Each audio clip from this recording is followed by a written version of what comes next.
እሺ ብትሉ ከሆነ አትዋረድ። ከኔ ጋር ያለው ትልቅ ነው። እሺ ተራ አይደለው። እናሰለም ግን ውስጣችን ውስጣችን ላይ የማይነቃለት የእግዚአብሔር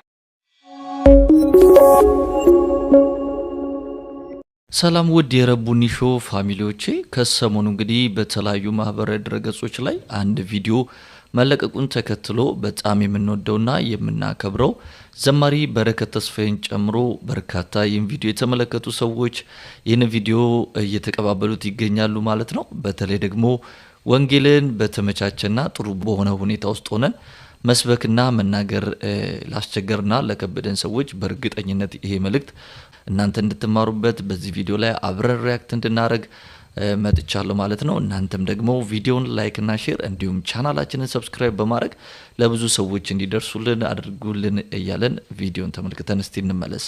ወንጌል ያሸንፋል። ወንጌል ሊወጥ ነው። ጦንቃው ይሞታል። ከዛ በኋላ ሞርተኞቹ ደጋሞቹ ለጌታ ይሽጋሉች እንደምን ከሆነ ፈስታን ይለቅማሉ ለረንገት ፈስታን ይለቅማሉ።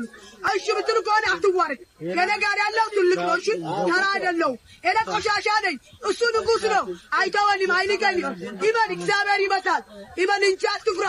ጠላት እንደራስ ውረድ። የምንላይ መልካም የሚበድል ይጸልይ፣ የምረግም ይምረግ። የኪዳን ልጅ ነኝ፣ ተራ አይደለህም። የአብ ልጅ ነኝ።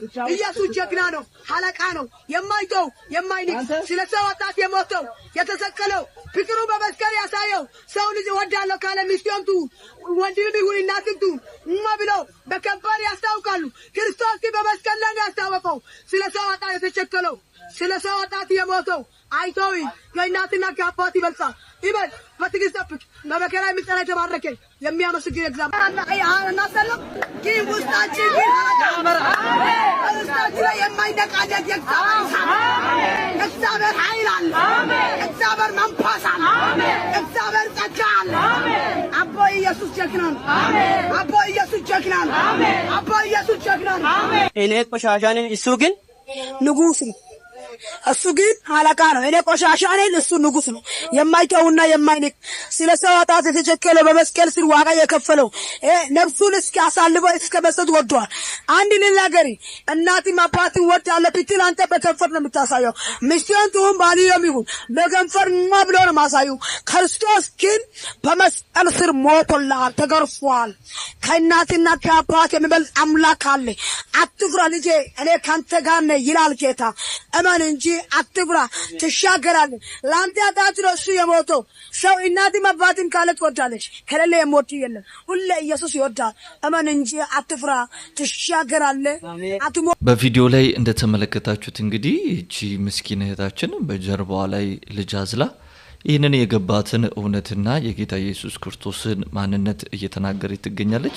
ይህንን ቪዲዮ ከተመለከቱ በኋላ እንግዲህ ጥቂት የማይባሉ ሰዎች ይቺ ምስኪን ማናት፣ የት ነው የምትገኘው፣ አሁንስ ያለችበት ሁኔታ ምንድነው እያሉ እያጠያየቁ ነበረ። ይህንን ጉዳይ ተመልክቶ አንድ ወንድማችን በማህበራዊ ድረገጽ ላይ አፈላልጎ አግኝቷት ስለማንነቷና እንዲሁም ደግሞ አሁን ስላለችበት ሁኔታ ጠይቋታል ማለት ነው። እስቲ እሱንም ቪዲዮ ተመልክተን እንመለስ።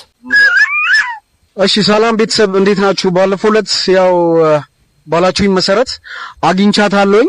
ሞር እሷ ደግሞ ያለችበትን ሁኔታ ከሷ ከራሷ አንደበት ብሰሙ ብዬ ለዛ ነው ፈልጋት ብላችሁኝ ነበር። አግኝቻታለሁኝ። ሞር የምትለውን ነገር ደግሞ አብረን እንሰማታለን። እስኪ ማይ ንገሪያቸው፣ እነሱ ሊያግዙሽ ይፈልጋሉ። እኔ በዚህ ነው ንገሪያቸው። እኔ ለመሆኑ የመጣው የጎላይታ የጋሞ ጎፋ ልጅ ነኝ፣ የረምጭ ልጅ ነኝ። እዛ በዚህ ወንጌል ምክንያት መንፈስ ቅዱስ ወደ እኔ ከመጣ በኋላ 7ኛ ወር ነውና እግዚአብሔር እኔን ሲቀባኝ በጥብቆሽ ለተቀባኝ ከቸርች ውስጥ አይደለም የቀባኝ ያለኝ ያወጣኝ ወደ ዓለም ትወጫለሽ ብሎ አውጥቶኛል። እግዚአብሔር ሳወጣኝ ከሰፍከት ዛሬ ለይቼ 2 ልጅ አለኝ። ቤት የለኝም፣ ማንም የለኝም። ከዛ እኔ የኖርኩ ያለው አሁን የሰው ቤት ነው። መጀመሪያ ከሸበል ለማደር ብዬ ነበር የመጣው ለወንጌል ስመጣ ከሰበስ ሲመጣ ከሰባይ ፈቀድኝ ብሎ ጌታ የሆነ ቤት ሰጠኝ። የሆነ የሰው ቤት ነው፣ ከሰው ጋር ነው የሚያድገው። ከዛም በኋላ እግዚአብሔር ቤትም ሰጣለሁ ብሎኛል፣ ተናግሮኛል። እኔ አላቅም፣ የሚያውቀው እሱ ነውና እኔ አቅም የለም። ብቻ ሁሌ ኢየሱስን ያውጃለሁ። የሚበላው የሚጠጣው ወንጌል እየሰበኩ የሰጠውን በግድ ለልጁ ብሎ የተሰጠው ብር ነው የሚበላው። የሚረዳኝ ክርስቶስ ነውና እኔ ክርስቶስ እጅ ነው የበላው ያለው። አሁን እግዚአብሔር አነሳለሁ ምትበይና ምጠጪ አሁን ምንድነው አዘጋጃለሁ ብሎ ለምችል ከዚህ የበለጠ ቅባት አለኝ። በሌላ ያለው ቅባት ይሄ ነው። ጠላት የቀናው ሌላ ቅባት አለኝ። አንድ የኔ ጸሎት ርዕስ ጠንቋይ ይሞታል ማለት ነው። የኔ ርዕስ ምንድነው? ጠንቋይ ይሞታል፣ እውነት ይቀጥላል፣ ውሸት ይቆማል ማለት ነው። በዛም እንደገና ኢየሱስ በዚህ ምድር ላይ ምን ማድረግ ይፈልጋል? ምድሪቷን ሊወርስ ይፈልጋል። ምድሪቷ ማለት ትውልድ አንድ እንዳይሞት ስለ ሰው ኃጢአት ሞትቻለሁና አንድ እንደሚሞት አልፈቅድም ስላለ እኔ ዘንድሮ የእሱ እብድ ነኝ። አብድ አይደለሁም፣ ያሳበደ የእግዚአብሔር መንፈስ ነው። ዳዊት እንዲህ አለ፣ ከእንኩሌ በላይ ይሆንለታል፣ ራቆቴ ብዘምር ያንስበታል ያለው። ለዛ እግዚአብሔርን አምኜ የወጣ ሴት ነኝ። ባዶ ነኝ፣ እጄ ባዶ ነው። 7,000 የሚበላ ሴትያ ጠላት ባዶ ነው ያስቀረኝ። ዛሬ ግን ለእግዚአብሔር ክብር ተሰጥቻለሁ። እግዚአብሔር ለምንድን ነው ባዶ ያስቀረኝ? አንቺ ሀብታም ከሆንሽ እኔን አታገለግይም ብሎ ባዶ አደረገ። ባዶ ቢሆንም ክርስቶስ የክርስቶስ ጸጋ አለኝ፣ የክርስቶስ ኃይል አለኝ። ቀባኝ፣ መረጠኝ። በዚህ ምድር ላይ ከመጣ ተደክ ይግባ። የወደደኝ ያፈቀረኝ እሱ ነውና እናንተም ያፍቅራችሁ። ከእንግዲህ ወዲያ ሰላምን ታገኛላችሁ። ብር ሰላም አይሰጥም፣ ወርቅ ሰላም አይሰጥም፣ መኪና ሰላም አይሰጥም። ሰላም የሚሰጥ ኢየሱስ ነውና እግዚአብሔር አንቺ ቤትን ይሰራል ብሎኛል። ሰው ማስነሳል ብሎኝ እሱ ይችላል። እሱ እየጠበቅኩ ነው ያለው። አሁን ሲመጣ እንደዛ እንደዚህ ተብሏል ተብሎ ወስሰማ እውነት አልመሰለኝም።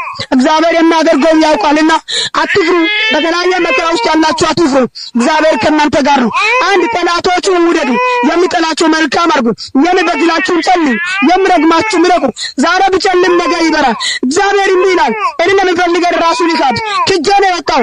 ማንም ፈልጋ ኢየሱስን ፈልጋ ራስ ቢሳብ እስከ 8 ሰዓት ምግብ አልበላም። ለምን? የአገልግሎት ሱስ አለኝ እንጂ የዚህ ምድር አስተሳሰብ የለኝም። ለዛ እግዚአብሔር 7 እጥፍ ገና ሌላ ይወርዳል ስላለኝ ሰዓቱ ስለደረሰ ጊዜው ስለደረሰ ሁላችን የእግዚአብሔር መንግስት የምንማርበት ሰዓት ነው። ከአሁን በኋላ እውነተኛ መንገድ እንከተላለን። እውነት እግዚአብሔር የምትወድ ከሆነ ቁጭ ብለህ ጌትነት። ውድ የረቡኒ ሾው ዩቲዩብ ቻናል ቤተሰቦቼ ይህ የዳንበት ወንጌል እንግዲህ ሰዎችንም የሚያድንና ከሞት ወደ ዘላለማዊ ሕይወት የሚያሻግር ነው።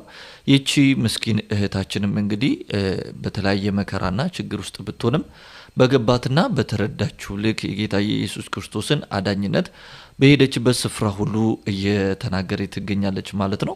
ዋናው ጥያቄ ግን እኛስ ዛሬ ላይ እግዚአብሔር እድሜን ሲጨምርልን አንድ ቀን በህይወታችን ላይ ሲያክልልን ከመብላትና ከመጠጣት ባለፈ በተለያዩ ወደ ህይወታችን ለሚመጡ ሰዎች ይህንን ወንጌልና የገባንን የበራልንን እውነት ለሰዎች እንድንመሰክርና እንድንናገር ነው ብዬ አስባለሁ። ስለዚህ በትምህርት ቤት ያላችሁ፣ በስራ ቦታ ያላችሁ፣ እንዲሁም በተለያየ ስፍራ ላይ የምትገኙ ሰዎች ይህንን ወንጌል ለሰዎች እያደረስን ወይስ እየመሰከርን ነው የሚለውን ጥያቄ ለእናንተ ማስተላለፍ እፈልጋለሁ። ያው መጽሐፍ ቅዱስ ሲናገር ዕብራውያን መጽሐፍ ላይ ያገለግሉትን ይረሳ ዘንድ እግዚአብሔር አመፀኛ አይደለም እንደሚል ይቺን ምስኪን ሴትም እንግዲህ ብድራቷን የሚከፍል እግዚአብሔር ነው። እኛም ደግሞ ነገ በእግዚአብሔር ፊት ስንቆም መክሊት ስላለን ይህንን ወንጌል በበራልና ባወቅነው ልክ ለማያውቁ ወዳጆቻችን፣ ለማያውቁ ቤተሰቦቻችን እንዲሁም ለሥራ ባልደረቦቻችን መናገር አለብን የሚለው መልእክት ማስተላለፍ እፈልጋለሁ። ዛሬ ፕሮግራማችን ይሄንን ይመስል ነበረ።